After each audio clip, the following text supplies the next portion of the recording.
સુરત પોલીસે મહિલા પાસેથી 20 લાખ પડાવનાર બે શખ્સોની મુંબઈથી ધરપકડ કરી। આરોપીઓએ મહિલાને શેરબજારમાં મોટા નફાની લાલચ આપી રૂપિયા ટ્રાન્સફર કરાવ્યા। જહાંગીરપુરામાં વૈષ્ણોદેવી સ્કાયમાં રહેતા કોમલબેન શાહને 4 ફેબ્રુઆરીએ ઠગબાજોએ પોતાનો શિકાર બનાવ્યા। ઠગબાજોએ niftystock.in નામની એક નકલી વેબસાઇટ બનાવી તેને સેબી રજિસ્ટર્ડ કંપની તરીકે ઓળખાવી હતી।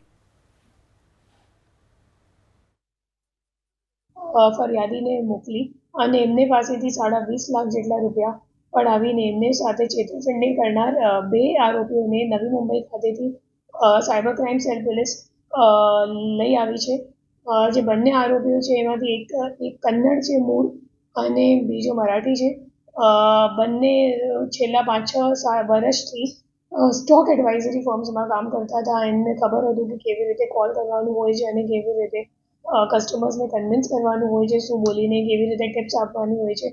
તો એટલે પછી એ લોકો અગાઉ તો જેન્યુઇન ફર્મ્સમાં કામ કરતા હતા, પછી મોટી સેલેરી માટે એ લોકો સાયબર ફ્રોડસ્ટર્સ માટે કામ કરવા લાગ્યા અને ભરત યાદવ કરીને એક જે મુખ્ય આરોપી છે એમના કહેવા ઉપર એ લોકોએ અકાઉન્ટ ખોલાવી કમિશન ઉપર અકાઉન્ટ ખોલાવીને એમાં પૈસા લઈને પછી 10% કમિશન કાપીને ભરતને બીજા પૈસા મોકલતા હતા અને એ તમામ પૈસા ઇન્વેસ્ટમેન્ટ ફ્રોડમાં એમના અકાઉન્ટમાં આવતા હતા। હવે ભરત યાદવને પકડવા માટે અમારી તપાસ ચાલુ છે।